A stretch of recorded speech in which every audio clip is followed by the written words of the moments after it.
Assalamualaikum warahmatullahi wabarakatuh. Semangat pagi. Apa kabar mitra-mitra, sahabat-sahabat agro dimanapun Anda berada?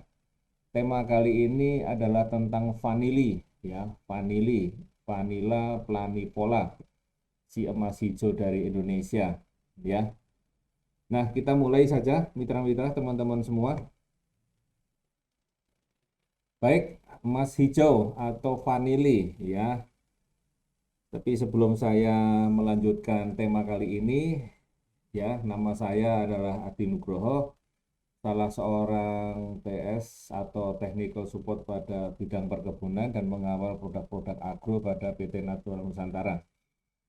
Dan manfaat vanili tentu saja cukup banyak ya, karena yang kita tahu kebanyakan vanili ini manfaatnya banyak digunakan pada roti, barangkali atau kue, ataupun masakan-masakan ya, dan lain sebagainya.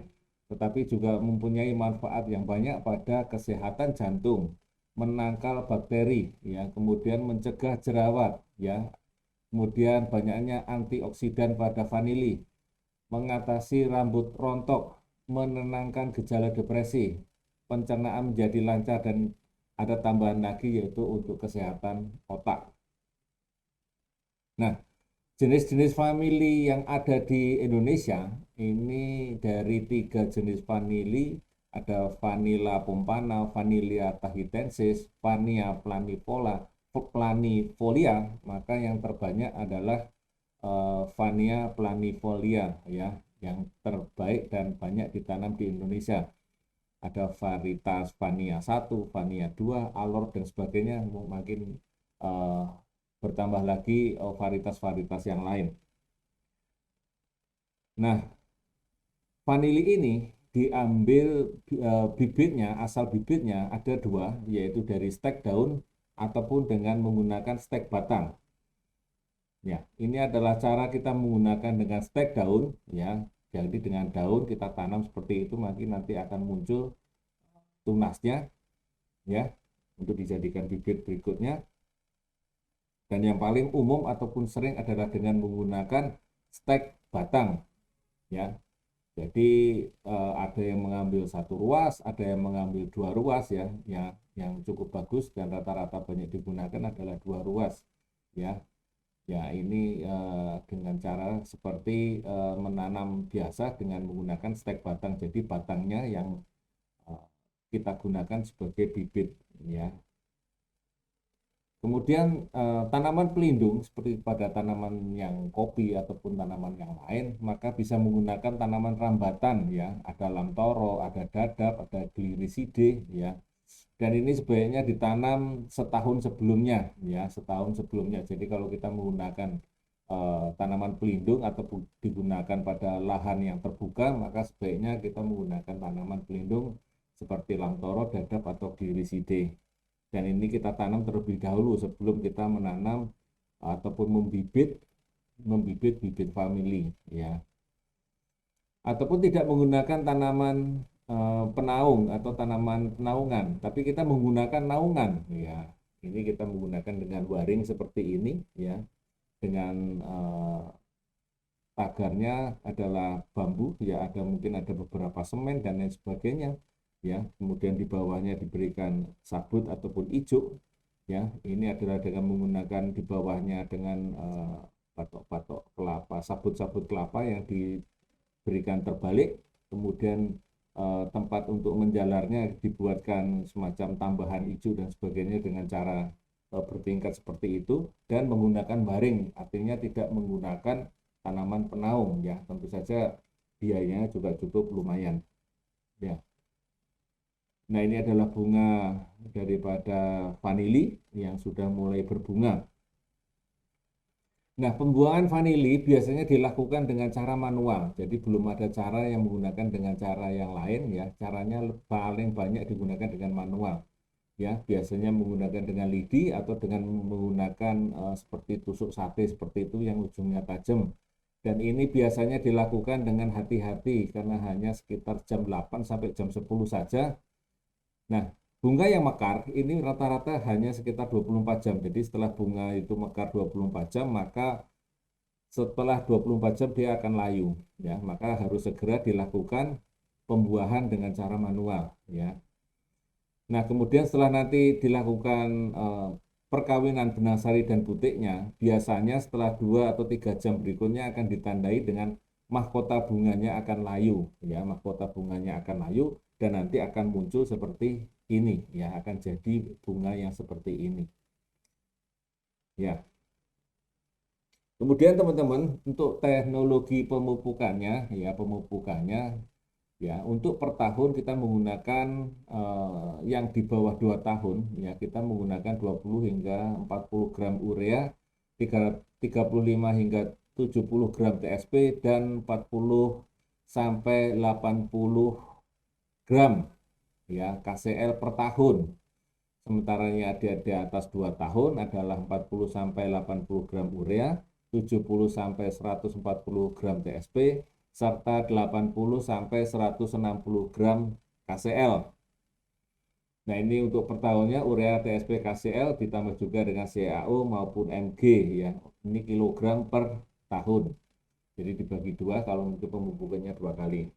Nah, untuk teknologi nasanya kita gunakan untuk bagian atasnya kita semprotkan, yaitu dengan 3 tutup per tangkinya serta hormoniknya. Ya, untuk yang di bawah 1 tahun kita bisa semprotkan POC ditambah dengan hormoniknya, kita lakukan 20 hari sekali, ya, 20 hari sekali. Sementara untuk tanaman yang di atas 1 tahun bisa kita semprotkan juga 20 hari sekali, jadi sama saja, ya.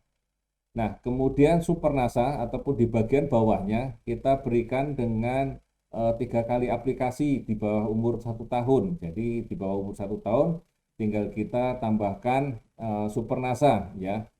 Supernasa ini kurang lebih sekitar 20 hingga 25 gram per tanaman kurang lebih. Kemudian nanti diaplikasikan setahun bisa 3 kali aplikasi, ya. Jadi ada diaplikasikan yang di atas dengan penggunaan POC NASA ataupun hormonik, ataupun bisa juga dengan menggunakan BSA, biang subur alami. Kemudian yang di bagian bawahnya, untuk yang di bawah 1 tahun kita menggunakan dengan super NASA. Untuk yang di atas 1 tahun, umur 1 tahun, kita menggunakan dengan power nutrisi, ya. Kita aplikasikan 3 kali dengan dosis yang kurang lebih sama dengan menggunakan dosis super NASA.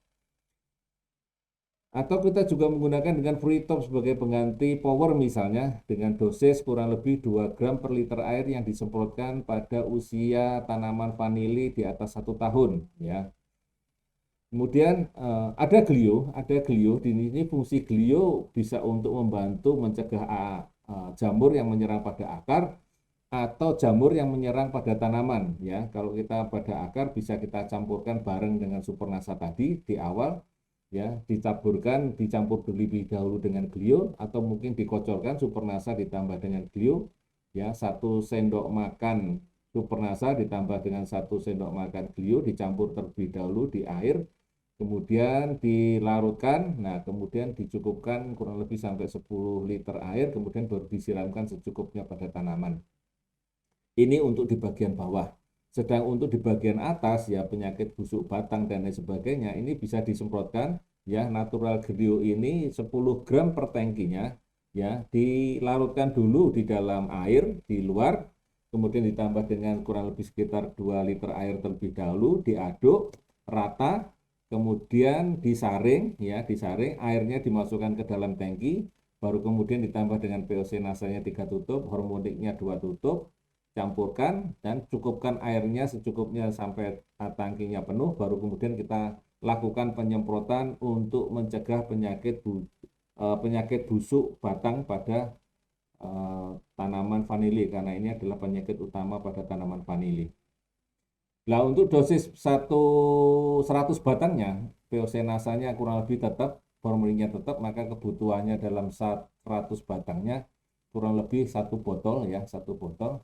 Kemudian hormoniknya 2 botol, kemudian supernasanya 15 gram ini bisa kita berikan 1,5 kilo, ya, 1,5 kilo per aplikasinya, ya. Kemudian untuk powernya juga sama 1,5 kilo. Kemudian Freetopnya ini adalah 1 kotak dan glionya kurang lebih sekitar 6 kotak untuk 3 kali ataupun 2 kali aplikasi, ya. Tergantung situasinya. Kalau kondisinya sering hujan, kami sarankan glio ini dilakukan di bagian bawah, juga dilakukan di penyemprotan di bagian atas. Nah, POC-NASA dan hormoni bisa disemprotkan 20 hari sekali dengan dosis 3:2, tutup per tangki semprot, ya. Per tangki semprot, jadi sekitar 12 hingga 15 liter air. Kemudian supernasanya diberikan di bawah umur 1 tahun vanili, ya, 15 gram per tanaman 4 bulan sekali. Sementara power nutrisinya diberikan umur vanili di atas 1 tahun, 15 gram per tanaman 4 bulan sekali. Nah, ini kalau power nutrisi bisa kita ganti juga dengan menggunakan free top 2 gram per liter airnya kita semprotkan, ya. Jadi saya sampaikan tentang penyakit utama pada tanaman vanili, yaitu busuk batang vanili atau BBV, yaitu Fusarium oxysporum, ya, yang bentuknya kurang lebih seperti ini. Ada warna menghitam pada bagian pucuknya dan sangat mengganggu, dan pertumbuhannya dan perkembangannya menjadi kurang, dan pucuknya tidak bertambah panjang lagi, ya. Jadi ini penyakit utama pada tanaman vanili, ya. Jadi ini disemprotkan dengan menggunakan glio dengan dosis 10 gram per tangkinya tadi, atau kurang lebih sekitar 1 sendok makan per tangki glio yang disaring, dilarutkan dulu kemudian disaring, kemudian disemprotkan untuk mengatasi busuk batang vanili ini. Nah, mitra-mitra, sahabat-sahabat agro dimanapun Anda berada, vanili akan dipanen umumnya setelah 8-9 bulan setelah pembuahan atau perkawinan itu dilakukan.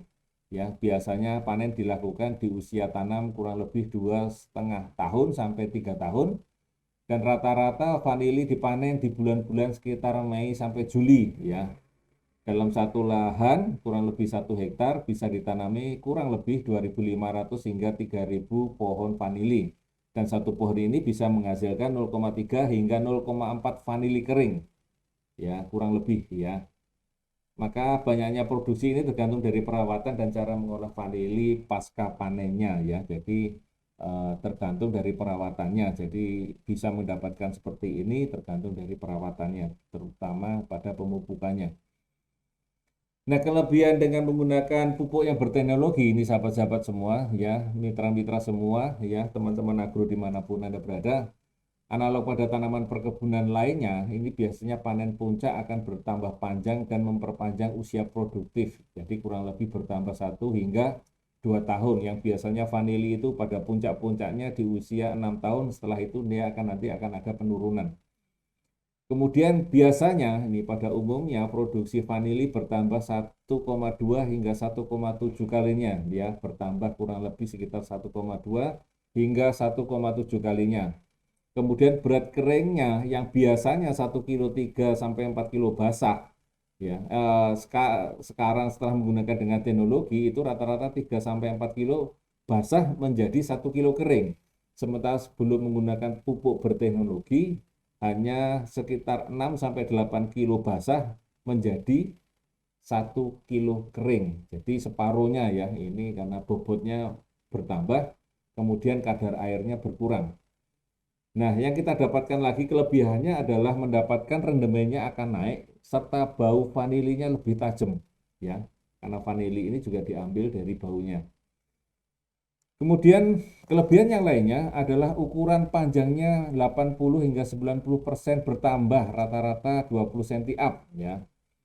Jadi karena tadi kita menggunakan pupuk berteknologi cukup lengkap dan berimbang, maka di samping tambahan produksinya, berat keringnya, rendemennya, nah ukuran panjangnya rata-rata dari sisi fisiknya nampak bertambah sekitar 20 cm. Ya.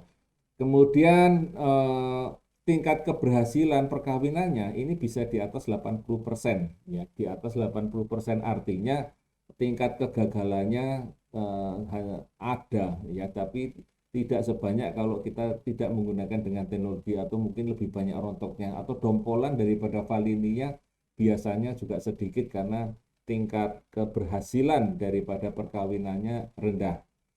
Kemudian tingkat hidup bibit pada saat ditanam bisa hingga sampai 90%. Artinya bibit yang untuk sulamnya sedikit, tidak terlalu banyak. Ya, ini adalah kelebihan-kelebihan kita kalau kita menggunakan dengan pupuk yang berteknologi.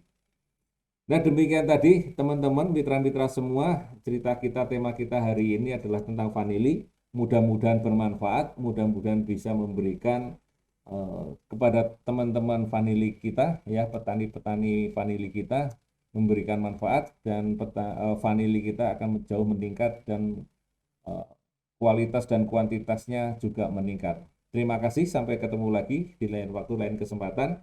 Semangat pagi! Satu, dua, Bakal bunga. 3, 4, 5, 6, Oh nyone ya. 7. Oh nyone misi mbak nih. Oh nyone setiap Oh, ruas iya. misi nih. Ini ruasnya misi.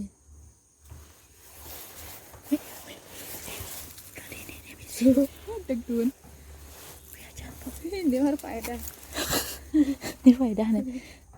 Nih misi, ini misi. Terus ini misi. Ini misi. Ini misi mbak. Misi. Bagian besar tuh. Setiap ruas misi ya. Mantap sekali nih.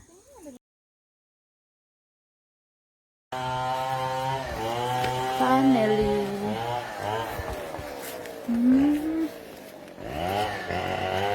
Ini baru berusia 6 bulan ya.